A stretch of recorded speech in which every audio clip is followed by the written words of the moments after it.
Hey everyone, today I have Reese's imported chocolate covered ants. Net weight 3.5 ounces. Imported Reese's Finger Foods Inc.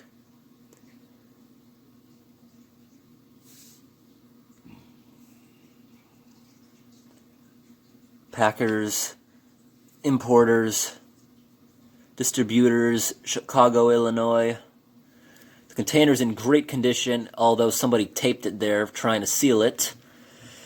You see at the top, very, very minor rust. The bottom of it's very shiny, but that does not matter because I don't think they're just in there. You hear all that sounds? I think there might be an inner container. I'm not sure if that actually punctured through. Well, let's find out. I'm going to open it up from the bottom so I can keep the can as a display item, since this is very interesting to me. I'm sorry about the camera flash and all that glare coming off of the can, but it's a shiny can. I can't really do anything about it. There, I got my can opener to open this thing up. Let's go.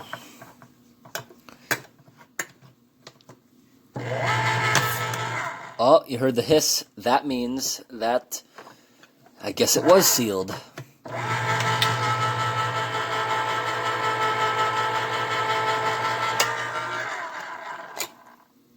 Okay, I guess there was no inner part. It was just a liner around it, but yeah, look at that. Chocolate covered ants. Now, let's dump this out into a tray. Got my tray. As soon as I smelled this, it smells so strong of chocolate. Now, these chocolate-covered ants, I'd say are from the 1950s, around there. The guy who sold it to me said that they're at least 50 years old.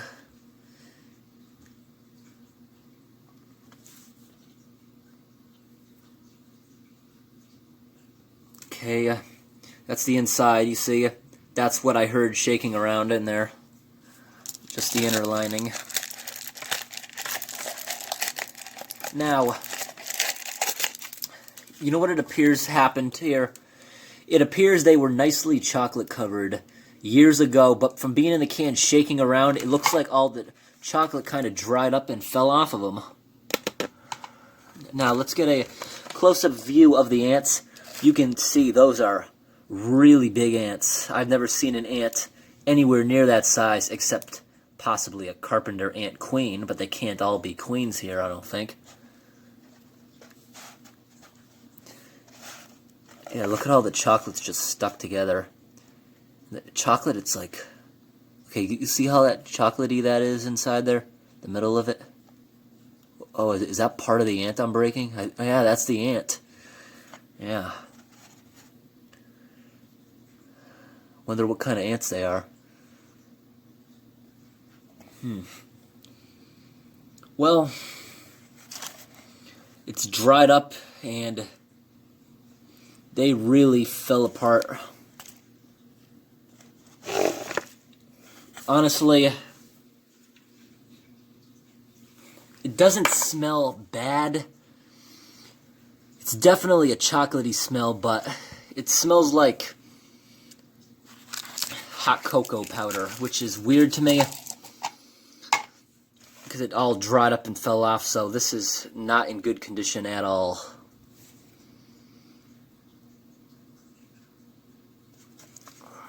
Let's get a better look at some of these ants. Wonder what kind of ants they are. They can't be poisonous ants if you're eating them.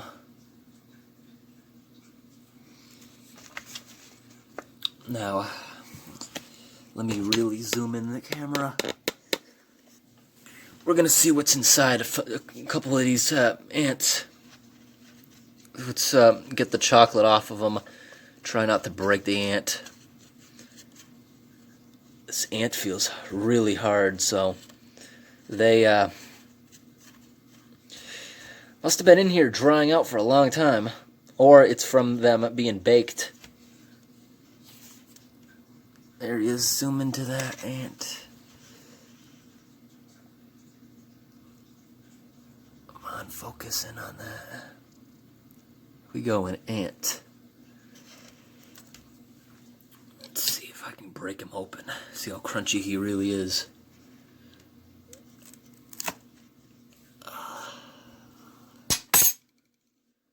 Look at the inside of that ant.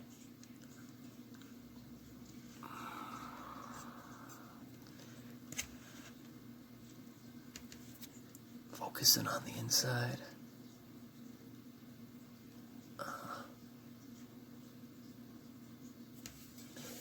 I was expecting to get little ants.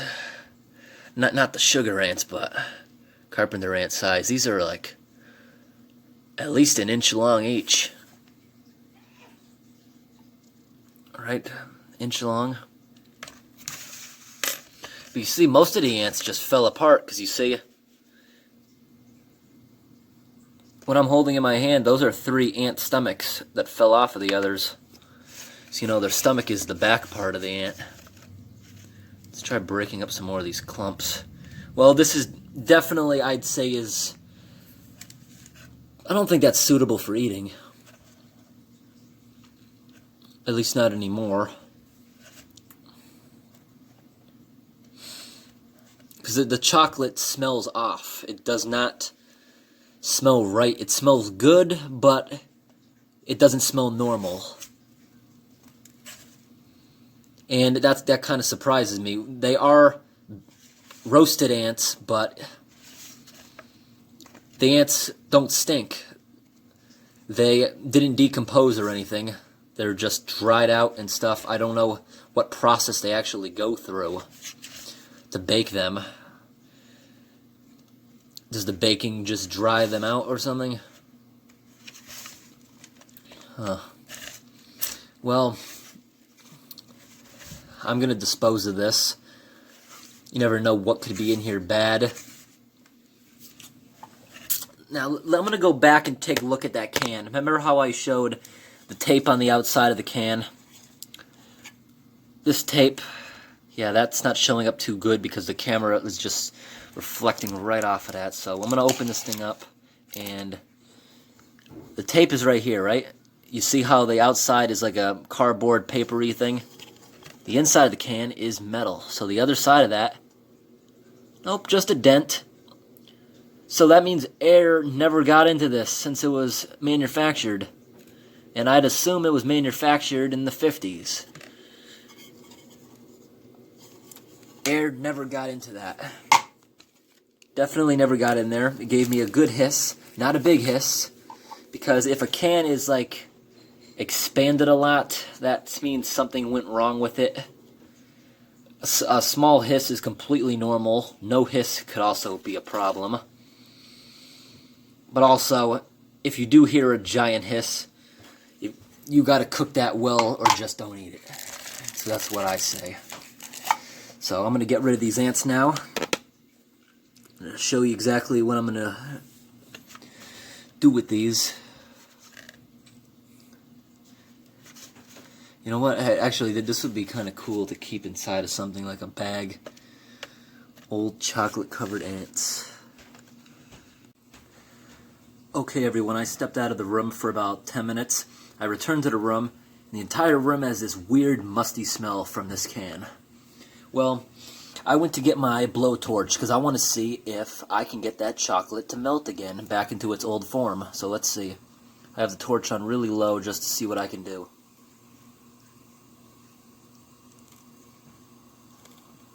I'm going to put it right on the ant.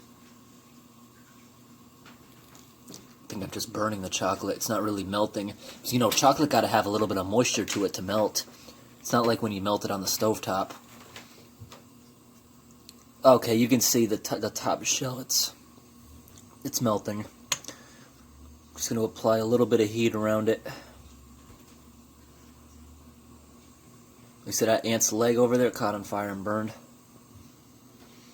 And the smoke from this smells good. It smells like baking. So you see, it doesn't want to melt because there's not enough moisture in the chocolate. It's so dried out, it's like trying to melt chocolate milk mix or something. You see, it really does not want to melt. Now I'm going to see what happens if I hit this ant with the blowtorch on full. Let's turn this down.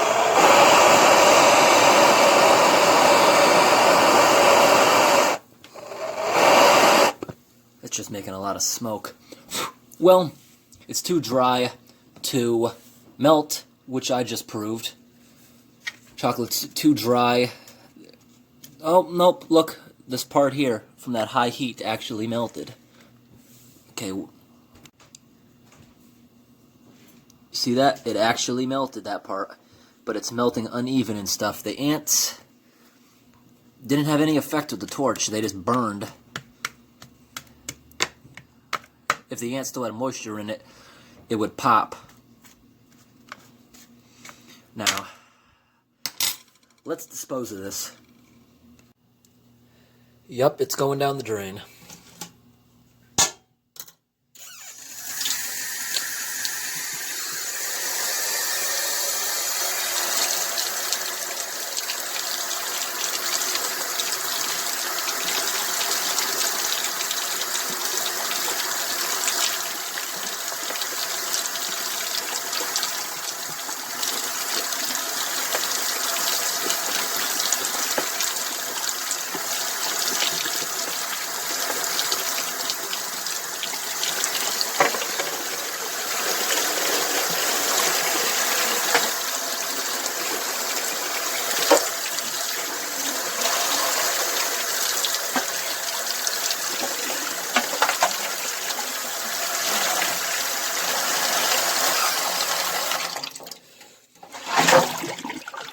That tray, I'll wash that off later. I bet I'm the first person to ever wash 50-year-old ants chocolate covered down a drain. Thanks for watching, everyone.